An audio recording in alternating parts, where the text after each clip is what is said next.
Hi students, வணக்கம். நான் வந்து 10ஆம் வகுப்பில் அழகு பயிற்சியில் முக்கியமான கேள்வி, அதாவது கேள்வி தாளில் வந்து நமக்கு கட்டாய வினால வரும் அந்த கொஸ்டின்ஸு. அடுத்தது நம்மளுக்கு 2 மார்க்கோ இல்லை 5 மார்க்கோ அந்த மாதிரி கொஸ்டின்ஸில் வந்து இந்த மாதிரி கேள்விலாம் கேட்குறாங்க. ஸோ ரிப்பீட்டடாக வர கொஸ்டின்ஸ்க்கு தான் நான் வந்து போட்டிருக்கேன். முடிஞ்சால் பார்த்து யூஸ் பண்ணிக்கோங்க. Okay, thank you. ஸோ மொதல் கேள்வி வந்து என்ன சொல்லியிருக்காங்கன்னா, f of x equal to root of 1 plus root of 1 minus root of 1 minus x square சார்பின் மதிப்பக்கத்தை காண்க அப்படின்னு சொல்லியிருக்காங்க. ஸோ சார்பின் மதிப்பக்கத்தைக்குன்னா நம்ம எக்ஸுக்கு வந்து நம்ம வேல்யூலாம் அப்ளை பண்ணுவோம் இல்லைங்களா எல்லா கணக்குலையும். ஸோ ஃபஸ்ட் லெசனில் வந்து என்ன பண்ணுவோம், எக்ஸில் என்னென்ன மதிப்பு கொடுத்துருக்குறாங்களோ அதெல்லாம் வந்து நம்ம பிரதியிட்டு பார்ப்போம். ஸோ பிரதியிட்டு என்ன விடை வருது அதை வந்து நம்ம மதிப்பகம் வீச்சகம் அந்த மாதிரிலாம் கண்டுபிடிப்போம் இல்லைங்களா, அது போல் தான் இதுவும். சரிங்களா. ஸோ இதுக்கு வந்து நம்ம ஈஸியாக எப்படி ஞாபகம் வச்சுக்கலான்னு பார்த்தோம்னா, நமக்கு ரூட்டில் இருக்கும் போது எப்போவுமே மைனஸில் வந்து ஆன்சர்ஸ் வராது. சரிங்களா. அதனால் நம்ம வந்து என்ன பண்ண போகிறோன்னா, எக்ஸுக்கு ஈஸியாக ஞாபகம் வச்சுக்கோங்க. ஷார்ட்கட் மெத்தடு நம்ம கிராஃப்க்கு யூஸ் பண்ணுவோம். என்னென்ன நம்பர்ஸ் யூஸ் பண்ணுவோன்னா அதை தான் நம்ம இங்கே போட போகிறேன் நான். சரி பாருங்கள், இப்போ எக்ஸ் ஈக்குவல் டு -1 0 1 இதுதான் வந்து நான் பிரதியிட போகிறேன். இதுதான் என்னுடைய மதிப்பகமும். சரிங்களா. ஸோ மதிப்பகம் -1 0 +1 அண்டு நான் பிரதியிடுறேன். ஏன் இந்த நம்பரை மட்டும் எடுக்கிறேன்னு பார்த்தீங்கன்னா, இங்கே 1 1னா நம்மளுக்கு 1 தான் வரும். ஸோ 1. அப்போ இதோட கணக்கு என்னென்னா, f of x equal to root of 1 minus x squareன்னு கொடுத்துருக்காங்க. சப்போஸ் நான் வந்து எக்ஸுக்கு வந்து நான் 1ன்னு இப்போ எடுக்கிறேன். இங்கே எக்ஸுக்கு நான் 1ன்னு எடுத்தேன்னா எனக்கு வந்து என்ன வருது ஆன்சர்னு பாருங்கள். ரூட் ஆஃப் 1 மைனஸ் 1 எக்ஸ் வந்து 1ன்னு எடுத்திருக்கேன். ஸோ 1 மைனஸ் 1 வந்து என்ன வரும், நமக்கு 0ன்னு வரும். சரிங்களா. அடுத்தது எக்ஸ் ஈக்குவல் டு நான் -1ன்னு கொடுக்குறேன். அப்போ வந்து எனக்கு என்ன வருதுன்னு பாருங்கள். -1 எக்ஸுக்கு நான் -1 எடுத்திருக்கேன். ஸ்கொயர் பண்ணுறேன். ஸ்கொயர் பண்ணும்போது -1 இன்ட்டு -1 வந்து +1 ஆகிடும். ஸோ அப்போ என்ன வருதுன்னு பார்த்தீங்கன்னா, திரும்ப 1 - 1 = 0 தான் வரும். நெக்ஸ்ட்டு எக்ஸ் ஈக்குவல் டு 0ன்னு பிரதியிடுறேன். பிரதியிடும் போது எனக்கு 1 - 0 அப்படின்னு வந்ததுன்னா எனக்கு 1 மட்டும்தான் வரும். ஸோ 0 0 1 அந்த மாதிரி வேல்யூஸ் தான் வருது. சப்போஸ் நான் வந்து எக்ஸ் ஈக்குவல் டு 2ன்னு பிரதியிட்டு பார்க்குறேன்னா எனக்கு வந்து ரூட் ஆஃப் 1 - 2 ஹோல் ஸ்கொயர் வரும். ஸோ 1 - 2 ஸ்கொயர் வந்து 4. ஸோ -3 நான் சொல்லும் போதே சொன்னேன். ஸோ எனக்கு வந்து விடை வந்து மைனஸில் வரக்கூடாதுன்ட்டு. அப்போ எனக்கு இதுக்கு மேலெல்லாம் வேல்யூஸே வராது. அப்போ 0லேருந்து -1க்கு -1 0 +1 மட்டும்தான் வரும். ஸோ 1க்கு மேலேயும் வராது, 1க்கு கீழேயும் அதாவது -1 0வும் தான் வரும். ஓகேங்களா. இந்த வேல்யூ வராது அப்போ. ஸோ என்னுடைய மதிப்பகம் -1 0 1. ஓகேங்களா. புரியுதுங்களா அந்த கேள்விக்கான விடை புரியுதுங்களா. ஸோ அவ்வளோதான் இந்த விடை. அடுத்த கணக்கு பார்த்துக்கலாம். ரெண்டாவது கணக்கு பாருங்கள். f of x equal to x2, g of x equal to 3x, h of x equal to x - 2. இதில் வந்து f dot g of dot h equal to f dot of g dot h என நிறுவுக அப்படின்னு சொல்லியிருக்காங்க. So first நம்ம left hand side பார்க்கலாம். Left hand சைடில் வந்து எனக்கு என்ன இருக்குது, எஃப் டாட்டு ஜின்னு இருக்குது. எஃப் டாட்டு ஜினா ஃபஸ்ட்டு நான் என்ன எழுத போகிறேன், எஃப் ஆஃப் ஜி ஆஃப் எக்ஸ்ன்னு எழுத போகிறேன். So F of G of X வந்து என்ன கொடுத்துருக்காங்க, 3x. அப்போது இதுதான் என்னுடைய F of X. F of X இருக்கிற இடத்துல எனக்கு என்ன இருக்குதுன்னு பார்த்தீங்கன்னா x² இருக்குது. அப்போ இந்த எக்ஸை வந்து நான் இங்கே பிரதியிட போகிறேன். பிரதியிட்டேன்னா என்ன வரும், எனக்கு 3x ஹோல் ஸ்கொயர் அப்படின்னு வரும். புரியுதுங்களா. பாருங்கள், எஃப் ஆஃப் ஜி ஆஃப் எக்ஸ்ன்னு எழுதிடுறோம். எஃப் ஜி ஆஃப் எக்ஸ் இருக்கிற இடத்துல 3x இருக்குது, அதை எழுதிடுறோம். இப்போ இது வந்து எக்ஸ்ன்னு வச்சுக்கோங்க.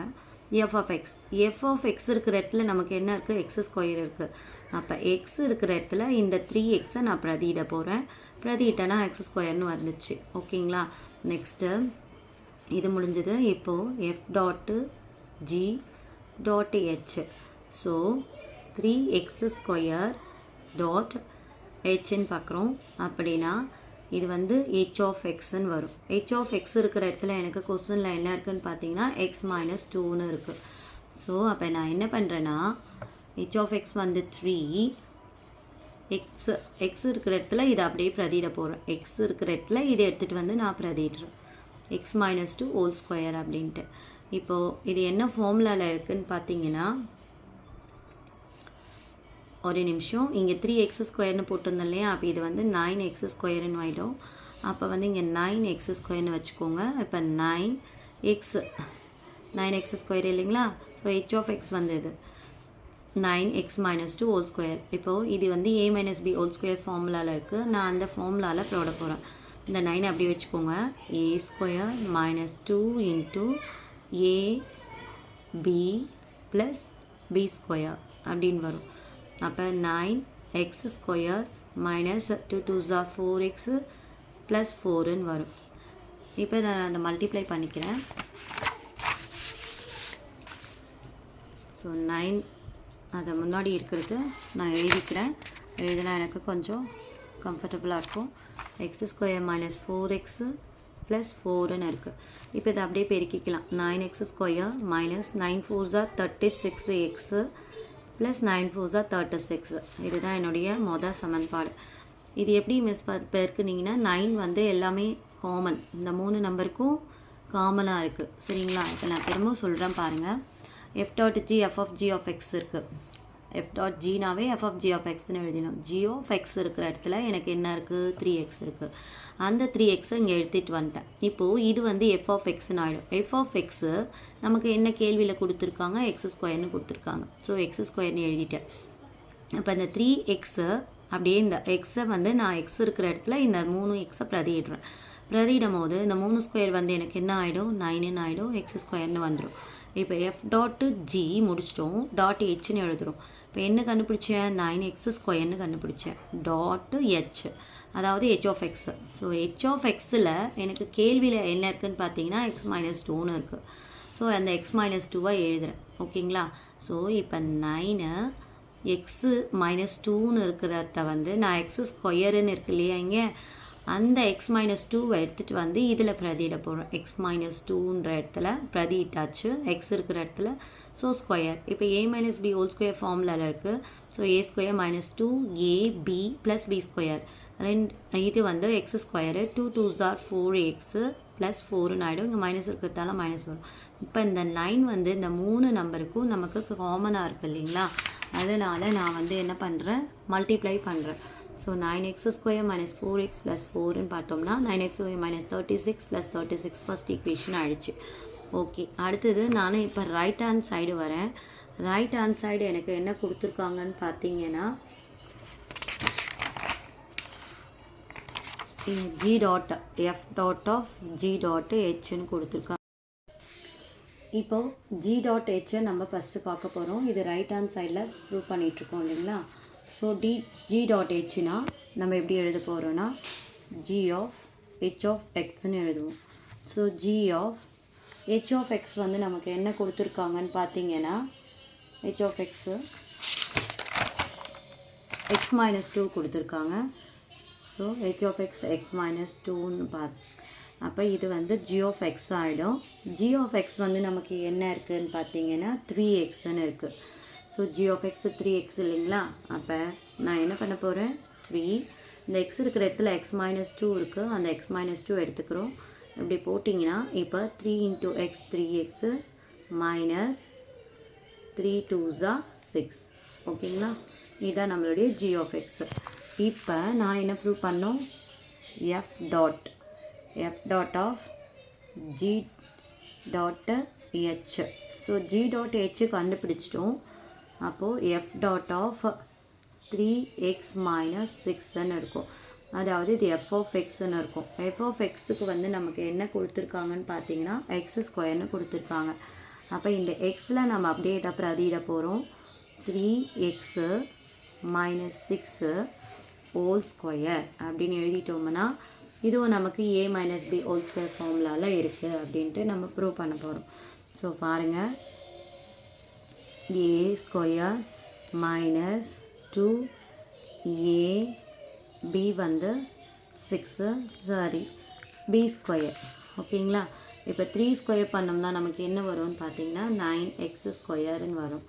அடுத்தது 2 3s are 6, 6 6 are 36. இந்த எக்ஸ் அப்படி போட்டுக்கணும். 6 ஸ்கொயர் வந்து நமக்கு என்ன வரும்னு பார்த்தீங்கன்னா 36. ஸோ இது வந்து செகண்ட் ஈக்குவேஷனாக எடுத்துக்கிறோம். ஸோ இப்போ பாருங்கள், ஃபர்ஸ்ட் ஈக்குவேஷன் 9x² - 36x + 36ன்னு வந்துச்சு. அடுத்தது இதுவும் 9x² + -36x + 36ன்னு இருக்குது. ஸோ அவங்க சொன்னபடி நம்ம 1 = 2. ஸோ ப்ரூவ் பண்ணிட்டோம். ஓகேங்களா, அவ்வளோதான் இந்த சம். அடுத்த சம்முக்கு போகலாம். அடுத்த கேள்வி என்னன்னு பார்த்தீங்கன்னா, அலகு 2ல் -2, -4, -6 அப் டு -100 என்ற கூட்டுத்தொடர் வரிசையில் இறுதி உறுப்பிலிருந்து 12வது உறுப்பு காண்க அப்படின்னு சொல்கிறாங்க. ஸோ இதுதான் நம்ம வந்து நல்லா நோட் பண்ணணும். இறுதி உறுப்பிலிருந்து எத்தனாவது உறுப்பு கொடுத்தாலும் பரவாயில்ல, இறுதி உறுப்பு அப்படின்னு கொடுத்துருக்காங்க. ஸோ நம்ம எப்போவுமே ஃபஸ்ட்லேருந்து கொடுத்தோம்னா ஏ வந்து மொதல் உறுப்புன்னு எடுத்துப்போம், டி வந்து இரண்டாவது உறுப்பு மைனஸ் மொதல் உறுப்பு, அதுதான் நம்ம பொது வித்தியாசம்னு கண்டுபிடிப்போம். ஓகேங்களா, லாஸ்ட்டில் நம்பர் இருந்தால் அது வந்து எல்லன்னு எடுத்துப்போம். ஆனால் இங்கே வந்து இறுதி உறுப்பிலிருந்து அப்படின்னு சொல்லியிருக்காங்க. ஸோ இது மாதிரி கணக்கு வந்து உங்களுக்கு கொடுத்துட்டு இறுதி உறுப்பிலிருந்துன்னு கொடுத்துருந்துனாவே நம்ம என்ன எடுத்துக்கணும்னு பார்த்தீங்கன்னா, ஏ வந்து கடைசி எண் என்ன கொடுத்துருக்காங்களோ அதுதான் நம்மளுடைய ஏவாக எடுத்துக்கணும். சரிங்களா, அப்போ ஏ வந்து நம்ம -100ன்னு எழுதிக்கிறோம். அடுத்தது பொது வித்தியாசம் கண்டுபிடிக்க போகிறோம். So T2 - T1. இங்கே நான் சொல்கிற பாயிண்ட்டை நல்லா கவனிச்சிக்கோங்க. இறுதி உறுப்புன்னு கொடுத்துருந்ததால் ஏ வந்து கடைசி உறுப்பை வந்து நம்ம ஏவாக எடுத்துக்கிறோம். டி வந்து என்னென்னா T2 - T1 போடுவோம். அது மாதிரி கழித்து வரும்போது நமக்கு மைனஸ்ன்னு வந்ததுன்னா இறுதி உறுப்புன்னு கொடுத்துருந்தா ப்ளஸ்ன்னு எடுத்துக்கணும், ப்ளஸ்ஸு இருந்தால் மைனஸ்ன்னு எடுத்துக்கணும் டிக்கு மட்டும். புரியுதுங்களா, இல்லைன்னா நம்மளுடைய கணக்கு வந்து தப்பாகிடும். இப்போ பாருங்கள், D2 வந்து என்ன நம்மளுக்குன்னா -4 -2. அப்போ -4 + 2 என்ன வருதுன்னு பார்த்தீங்கன்னா நமக்கு -2ன்னு வருது.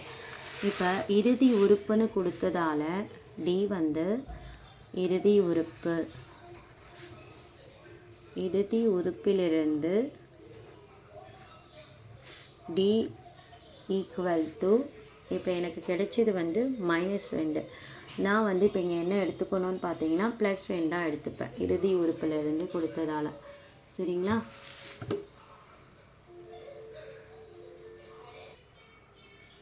இதுக்கப்புறம் நமக்கு தெரியும் பொது உறுப்புக்கு நம்ம என்ன ஃபார்முலா யூஸ் பண்ணுவோம், TNன்னு யூஸ் பண்ணுவோம். TN = A + n - 1 × Dன்ற ஒரு ஃபார்முலாவை யூஸ் பண்ணுவோம். இப்போ ஏ என்ன நமக்கு இங்கே -100 ப்ளஸ் n வந்து என்னன்னு பார்த்தீங்கன்னா நமக்கு வந்து 12. டி 12வது உறுப்பு தானே கண்டுபிடிக்கிறேன். ஸோ 12 - 1. டி வந்து என்ன இறுதி உறுப்புன்னு கொடுத்ததால நான் +2ன்னு எடுத்துக்கிறேன். ஓகே, -100 12லேருந்து 1 கழிச்சோம்னா 11 × 2. அப்போ -100 + 22.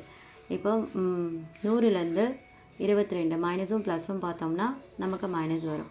ஸோ 100லேருந்து 22 கழிச்சோன்னா எனக்கு என்ன வருதுன்னு பார்த்தீங்கன்னா 10லேருந்து 2 போச்சுன்னா 8, 9லேருந்து 2 போச்சுன்னா 7.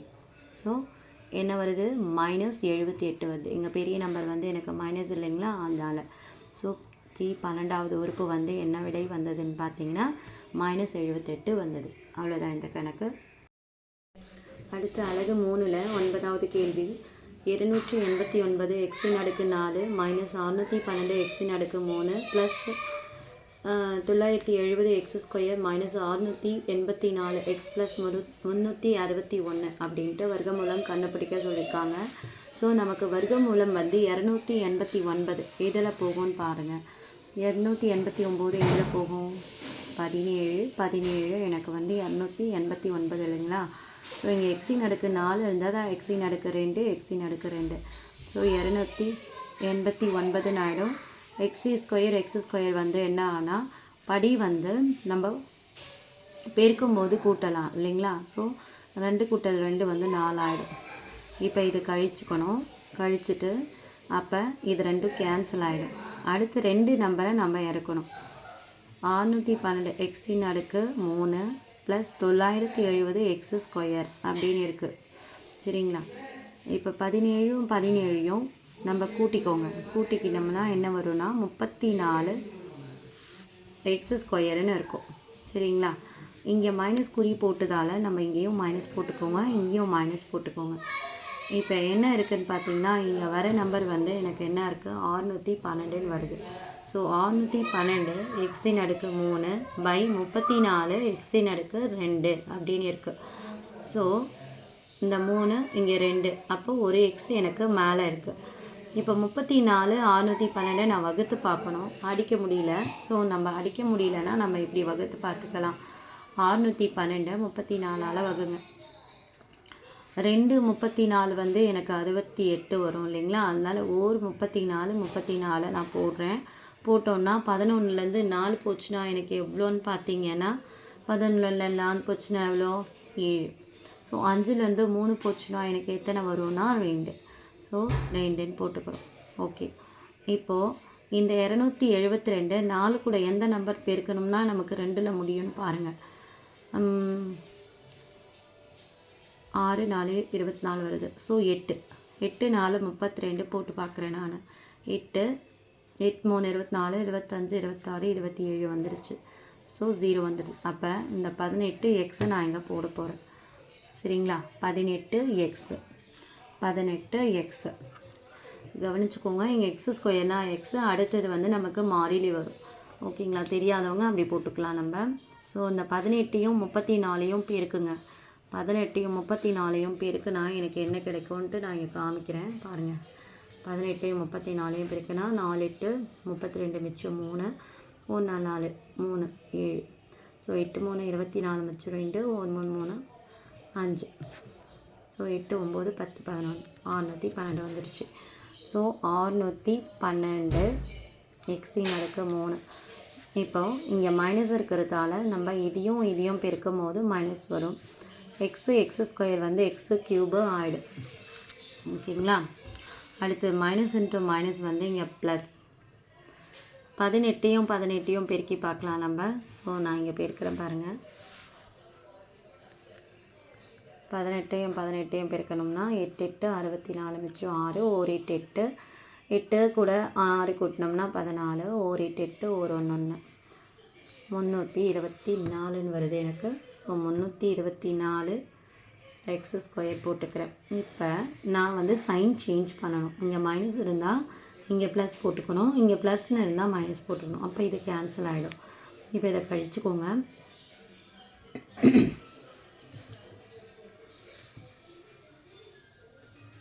ஸோ 646 வந்து அடுத்த 2 உறுப்பையும் நான் இறக்கிக்கணும். So minus 684 x plus 361. இது வந்து ரஃப்னு வச்சுக்கோங்க. ஓகே, இப்படி வருது. இப்போது இந்த பக்கம் வாங்க. 34 எக்ஸ் ஸ்கொயர் அப்படியே போட்டுக்கிட்டோம். புதுசாக என்ன நம்பர் போட்டோம் இங்கேன்னு பார்த்தா 18 தான் போட்டிருக்கோம். 18யும் கூட்டினோம்னா நமக்கு என்ன வரும்னு பார்த்தீங்கன்னா, என்ன வரும், 18யும் கூட்டினோம்னா 36 எக்ஸ்ன்னு போட்டுக்கோங்க. ஓகேங்களா? 36 எக்ஸ். ஓகே, இதெல்லாம் முடிஞ்சிருச்சு. இப்போ இந்த 646 நான் வகுக்கணும். எனக்கு அது வகுத்து காமிக்கிறதுக்காக நான் இங்கே போடுறேன் பாருங்கள். 646 இந்த பக்கம் ஃபஸ்ட்டு நம்பர் என்ன இருக்குது, 34. ஸோ 34 எடுத்துக்கோங்க. 34வது வாய்ப்பாடு பெருசாக இருக்கிறதுனால நான் வகுக்க போகிறேன். ஸோ வகுத்து காமிக்கிறேங்க பாருங்கள். ஸோ வகுத்து பாருங்கள். ஒரு 34ன்னு வரும். 0 3 306. இப்போ 4 கூட எந்த நம்பர் பெருக்கும் போது நமக்கு 6ல் முடியும்னு பார்த்தா 9 4 36ன்னு வருது. ஸோ 3 9 3 27 28 29 30. ஸோ எனக்கு 19ன்னு வருது. இங்கே கூட்டல் குறியில் தானே வருது எனக்கு, அதனால் நான் இங்கே கூட்டலை போட்டுக்கணும். இங்கேயும் கூட்டல் போட்டுக்கணும். போட்டுட்டு எனக்கு இங்கே 19ன்னு கிடைச்ச விலையை நான் இங்கே போடுறேன். 19யும் 34யும் பெருக்கும் போது எனக்கு இங்கே எக்ஸ் ஸ்கொயர் வச்சுக்கோங்க. 646 எக்ஸ் ஸ்கொயர்னு வரும். அடுத்தது இந்த கூட்டலும் கழித்தலும் பெருக்கணும்னா நான் கழித்தல் வரும். 19யும் 36யும் பெருக்கணும்னா நமக்கு என்ன வரும்னா 684 எக்ஸ் வரும். ஸோ 19 பெருக்கணும்னா எனக்கு 361 வரும். இப்போ நான் சைன் சேஞ்ச் பண்ணிக்கிறேன். இங்கே ப்ளஸில் தான் இருக்குது. ஸோ மைனஸ்ன்னு வரும். இங்கே மைனஸ் ப்ளஸ் ஆகிடும், ப்ளஸ் வந்து மைனஸ் ஆகிடும். அப்போ இது ஃபுல்லாகவே கேன்சல் ஆகிட்டு 0ன்னு வரும். ஸோ நீங்கள் விடை எழுதும் போது எப்படி எழுதணும்னா வர்க்கமூலம் நல்லா இப்படி ஃபுல்லாக போட்டுக்கோங்க. கேள்வியை வந்து கரெக்டாக எழுதுங்க. 289 எக்ஸின் அடுக்கு 4 மைனஸ் 612 எக்ஸின் அடுக்கு 3 plus 970 x square minus 684 x plus 361க்கு விடை வந்து மட்டுன்னு போட்டு இங்கே மேலே என்ன வந்துச்சு அதை எழுதிக்கோங்க. 17 X square minus 18 x plus 19 இந்த மட்டில் இப்படி எழுதி இதை பாக்ஸ் போட்டு நீங்கள் காமிச்சிங்கன்னா கரெக்டாக ஃபுல் மார்க் வாங்கலாம். ஓகேங்களா? இல்லை என்ன டவுட்ஸ் இருந்தால் கமெண்ட் பண்ணுங்கள். தேங்க்யூ.